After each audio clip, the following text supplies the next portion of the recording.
Audi benigne conditor, nostras preces confletibus. Ave María Purísima.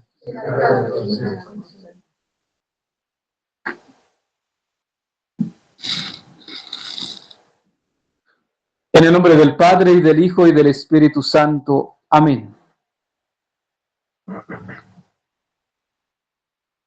Segundo domingo del tiempo de la Cuaresma. Se nos presenta por medio del Evangelio de Mateo 17 la transfiguración. En un contexto del recorrido que ya llevamos de la Cuaresma, recordemos que hace 8 días se nos presentaba por medio del Evangelio de Mateo también, capítulo 4, las tentaciones de Jesús. Jesús va al desierto, ayuna 40 días, 40 noches, y al final el diablo lo tentó.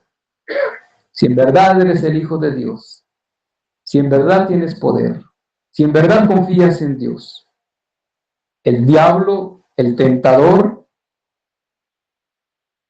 tentó a Jesús, pero nos va a tentar también a nosotros. El segundo domingo, hoy, el Evangelio de Mateo nos presenta la transfiguración. Y esto para ver de alguna manera de dónde venimos o el recorrido que vamos haciendo. La Cuaresma, que es un camino cuaresmal, un recorrido cuaresmal, pues nos invita a que miremos un poquito el ayuno, la penitencia, la mortificación, como lo hizo Jesús. Esto obviamente es una prefiguración de lo que será la cruz, de lo que será el morir, de lo que será el negarse a sí mismo, morir a este mundo para agradar a Dios. Entonces, lo que hace 8 días se nos presentaba era una prefiguración de lo que será la pasión de nuestro Señor Jesucristo. Pero lo que hoy se nos presenta en el capítulo 17 de Mateo, de la transfiguración, es lo que vendrá después. Dicho de otra manera, no nos vamos a quedar en Cuaresma todo el tiempo. Hay una esperanza. Vendrá la Pascua, vendrá la resurrección, vendrá algo mejor. Eso es lo que hoy se nos presenta por medio del Evangelio de Mateo capítulo 17, porque Pedro dice: Señor, bueno es que permanezcamos aquí. Si quieres, hagamos 3 tiendas, una para ti, otra para Moisés y otra para Elías, pero quedémonos aquí. Esto está muy bueno. Quedémonos aquí. El Evangelio de Mateo solamente nos dice eso.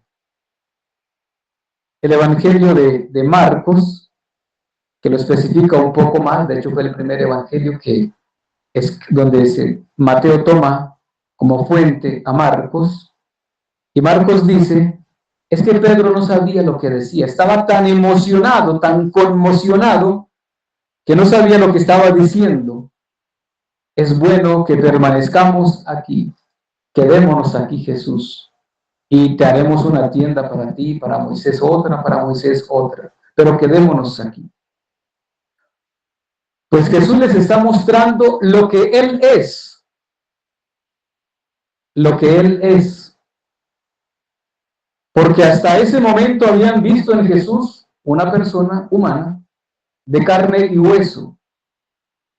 Pero lo que va a decir San Pablo en la carta a los tesalonicenses, dice Pablo, nosotros somos herederos, o mejor, ciudadanos del cielo, dice Pablo.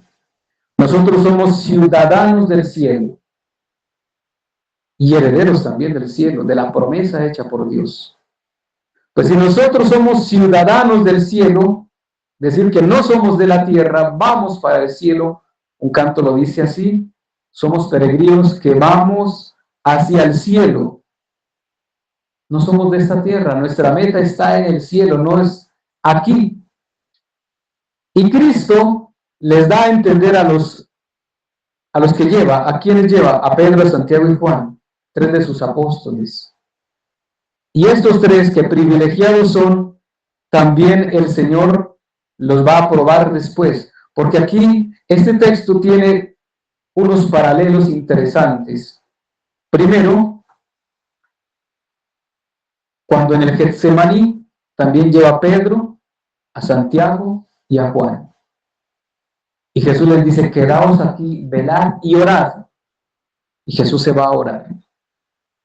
Lleva a los tres, a Pedro, Santiago y Juan. Hay otro paralelo, porque lo que hoy se presenta es una teofanía.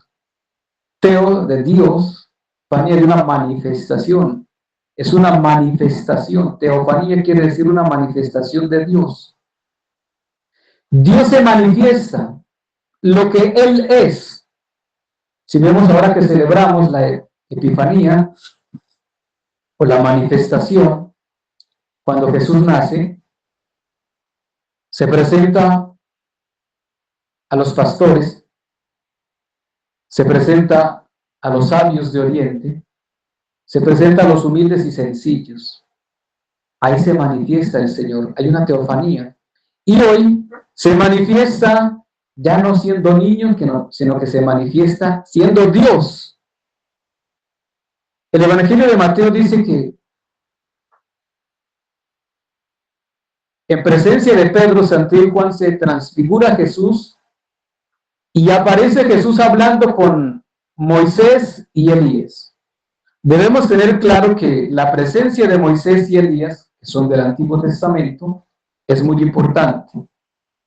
Moisés, porque Moisés también hablaba con Dios, dice el libro del Éxodo, que Moisés hablaba con Dios como quien habla con un amigo, cara a cara, con una confianza. Lo vemos en el capítulo 3 del Éxodo, en la zarza ardiente. Y si ese pueblo me pregunta cómo se llama ese Dios, ¿yo qué voy a decir? Y Dios le dice, yo soy el que soy. Es un diálogo que tiene Moisés con Dios, como quien habla con un amigo. Y después cuando sube al monte, Moisés también, cuando entra en la tienda del encuentro, y Moisés sale resplandeciente. Es ese Moisés que habla con Dios, al que Dios le confía guiar el pueblo, y Dios le entrega unas leyes o las tablas de la ley para el pueblo por medio de Moisés. Entonces Moisés va a representar la ley, por quien el pueblo recibió la ley. Moisés, la ley que rige al pueblo, de hecho es una alianza, es un pacto. Ustedes serán mi pueblo, yo seré su Dios. Pero si ustedes son mi pueblo, tienen que cumplir la ley que yo les estoy dando. Y yo los voy a cuidar, los voy a guiar, los voy a proteger de todos los pueblos, de sus enemigos. Pues efectivamente entonces Moisés va a representar la ley al que guió al pueblo y hizo una alianza, un pacto. Pero Elías, que es el otro que aparece aquí en esta transfiguración de Jesús, que representa a los profetas, es el profeta Elías. Recordemos ese pasaje que nos presenta el libro de los reyes, cuando el rey que era Ahab, supuestamente el rey gobierna, pero aquí lo gobernaba era la esposa, o la esposa era la que gobernaba con muchos lugares, Jezabel, que era una adicta a la brujería, era una bruja de hecho, le gustaba la brujería y los ídolos paganos, adorar a Baales o a los demonios. Y Elías llega a un punto en que dice, Señor, soy el único profeta del Dios verdadero, y hay 450 profetas de los Baales. Soy el único fiel aquí. Ayúdame, Señor. Y Elías demuestra que efectivamente el Dios verdadero es el que, en el que él cree, haciendo caer fuego del cielo para que la víctima que se presentaba allí prendiera fuego. Pues Elías, que demuestra al pueblo, demuestra la fidelidad de los profetas en medio de tanta confusión, en medio de tanta incredulidad y en medio de tantos demonios, de tantos Baales, que son los Baales o los carnavales, demonios, puros demonios, culto a Baal, esos son los carnavales, culto a los demonios. Pues Moisés, la ley, Elías es el profeta de Dios. El texto sagrado, ninguno de los 3 evangelios sinópticos, ni Mateo, ni Marcos, ni Lucas, son 3 evangelios sinópticos, nos vienen a decir qué estaban hablando. Simplemente dice que Moisés y Elías estaban hablando con Jesús. No sabemos qué. Pero cuando Pedro, Santiago y Juan ven ese resplandor que dice el texto, que se transfiguró en presencia de ellos y resplandeció su rostro como el sol. Mire usted el sol, ¿sí lo puede ver? Difícil. Así dice que resplandecía el rostro de Jesús. Era tan fuerte esa luz, era fuerte la santidad, porque eso lo que está diciendo es santidad. La presencia de Dios es tan fuerte, la santidad es tan fuerte que ni al sol lo podemos ver, y Pedro, Santiago y Juan no podían ver a Jesús. Y sobre todo en aquel contexto que sucede esta situación, el pueblo tenía la concepción de que si alguien veía a Dios se moría. Por eso estos ponen su rostro en tierra, agachan la cara, agachan la cabeza, rostro en tierra, porque ellos temen ver a Dios. Ellos saben que si alguien ve a Dios se muere, pues ellos no se van a querer morir, porque ven a Dios. Y por eso, cuando ven esto, se agachan rápidamente, inclinan, agachan su cabeza y escuchan una voz. Se oyó una voz desde la nube que decía: este es mi Hijo muy amado, en quien tengo todas mis complacencias, escuchadlo.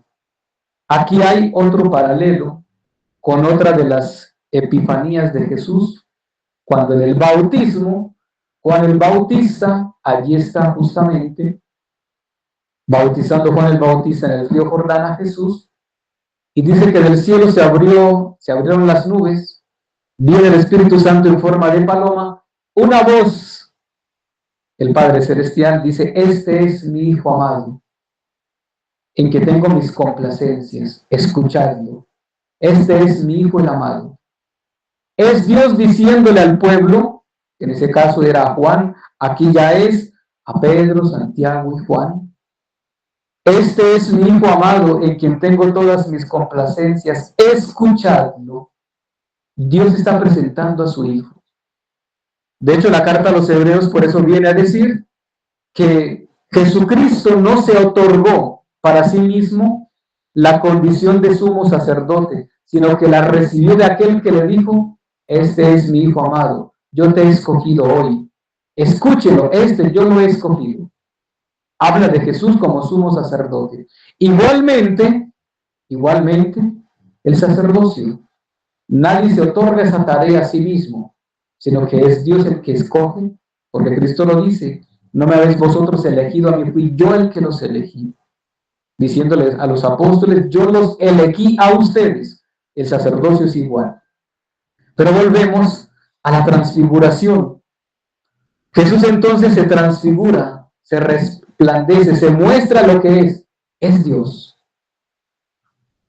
Como ya lo había dicho antes, pues hasta el momento solamente habían visto a un hombre, Jesús, alguien que hace milagros, alguien que escuchan con mucha atención sus parábolas, sus enseñanzas, y ahora se transfigura y estos quedan sin palabras. Aquí se muestra Dios, aquí se muestra lo que Él es Dios. Él es Dios y quiere ver testigos. Que hayan 3 testigos, porque si hay uno solo, pues no le van a creer. Y si hay 2 testigos, pues se pusieron de acuerdo los 2. Pero si hay 3 testigos, entre esos 3 testigos, pues difícil que no se vayan a contradecir entre los 3. De hecho, era parte de lo que Moisés había dejado al pueblo como ley, para corregir a un hermano, para manifestar una situación difícil en el pueblo, que se haga en presencia de 2 o 3 personas. pero no solamente en presencia de un testigo o de dos, no, de tres, tenían que ser tres testigos para que los tres concordaran con el mismo testimonio. Hasta Daniel lo hace con la casta Susana. Llama a uno, llama al otro por separado y los dos, a pesar de que eran dos ancianos pervertidos, y los dos dijeron un testimonio diferente. Por lo tanto, los condenaron. Pero si hay tres, pues por lo menos entre dos coincidirán y el otro habrá errado o fallará. Pues por eso Jesús entonces aquí se presenta o se transfigura en presencia de tres: Pedro, Santiago y Juan, los dos hijos del trueno. Terribles que eran Santiago y Juan. Y Pedro, la cabeza de los apóstoles, para que Pedro tuviera certeza de lo que ha visto y de lo que en adelante el Señor le va a confiar, la iglesia. Y este Pedro entonces tuviera autoridad y tuviera también certeza de que el Señor es Dios, que Jesucristo es Dios. Por eso ya en el capítulo 16 de Mateo viene el mismo Pedro a decir: tú eres el Hijo de Dios vivo. Pedro reconoce en Jesús que es el Hijo de Dios vivo. Y Jesús por eso le dice: dichoso tú, Simón, hijo de Jonás, porque eso no te lo ha revelado la carne y la sangre, ningún ser humano de carne y hueso. Es Dios el que te lo ha revelado, y lo que estás diciendo es porque Dios te lo está manifestando. Pues este segundo domingo, el domingo de la transfiguración del Señor, la iglesia nos invita a mirar un poquito en esperanza lo que nos viene. Que nos viene la Pascua, que nos viene la resurrección, que nos viene que Dios nos espera. Y casi que pudiéramos decir en unas palabras ya de una forma humana, pues según el primer domingo de Cuaresma y este segundo domingo de Cuaresma, es ver que Dios nos dice: ustedes quieren ir al cielo, quieren ver esta gloria, Pedro quiere quedarse en esta gloria, pues primero hay que ayunar, hay que mortificarse, hay que cargar la cruz para llegar hasta aquí. De lo contrario, no van a llegar hasta aquí. Por eso, de hecho, el texto concluye diciendo: no digas a nadie lo que habéis visto hasta que el Hijo del Hombre haya resucitado de entre los muertos. No se lo digan a nadie, porque no lo van a creer, no lo van a entender, hasta que el Hijo del Hombre haya resucitado de entre los muertos. Así lo entenderán y ellos mismos entenderán. En este momento ellos quedaron sin palabras, no sabían qué decir, quedaron mudos. Y bajaron y se convencieron obviamente que Jesús sí era Dios, pero seguramente que todavía no habían entendido esa parte de que hay que sufrir, hay que rescatar almas, hay que rescatárselas de las garras del diablo que los tiene en los vicios, en los pecados.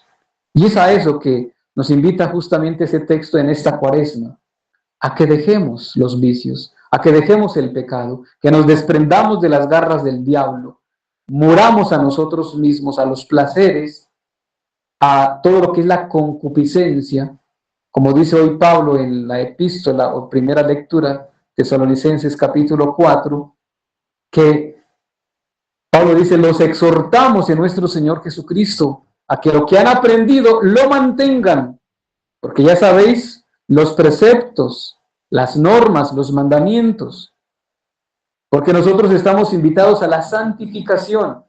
Nosotros no fuimos creados para la inmundicia, dice Pablo. Nosotros fuimos creados para ser santos. Y Pablo dice: así que no se deben entregar a sus pasiones, a sus desórdenes. No se deben entregar a sus pasiones como los gentiles que no conocen a Dios. Y habla pues de todo lo que tiene que ver con la carne, la fornicación, obviamente la gula y todos los placeres que el cuerpo a veces en la tentación del diablo pues quiere que caigamos. Y sobre todo en la Cuaresma, vimos ya justamente en el primer domingo de Cuaresma que el mismo Jesús fue tentado por el diablo en su humanidad, pero Jesús no cayó allí, tuvo fuerza de voluntad y dijo: no tentarás al Señor tu Dios. Y hoy Pablo nos recuerda que nosotros fuimos creados para ser santos. Dios mismo lo dice, Cristo lo dice: sed santos como yo soy santos. Pues es finalmente eso lo que el Señor quiere de nosotros, que dejemos el mundo, que dejemos el pecado, que muramos a tantas apetencias de la carne para finalmente ser santos. Es segundo domingo de Cuaresma, domingo de la transfiguración, y la alegría que tiene Pedro, Santiago y Juan, nosotros también la debemos tener porque estamos invitados a la gloria del cielo. Estamos invitados a ser santos, pero eso nos tiene que costar un poquito. Nos tiene que costar la cruz, nos tiene que costar mortificación, sacrificios, penitencias. Pues, ¿cuál es la penitencia que estás haciendo en Cuaresma? ¿Cuál es el sacrificio que estás haciendo? ¿A qué te comprometiste al iniciar la Cuaresma y hasta el día de hoy lo estás cumpliendo o estás fallando? Hagamos un examen de conciencia, evaluemos cómo vamos en esta Cuaresma después de más de 8 días, como 10, de haber iniciado la Cuaresma y qué hemos hecho, qué hemos dejado de hacer, a qué nos comprometimos y si lo estamos cumpliendo.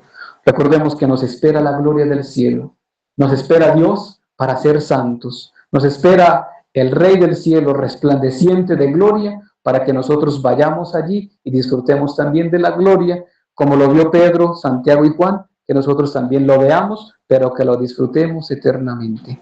En el nombre del Padre, y del Hijo, y del Espíritu Santo. Amén. Amén. In hoc sacro Vacant Praetorium, usas quadragenarium, Cortum regnavit, O Marie. Scrutator al mecum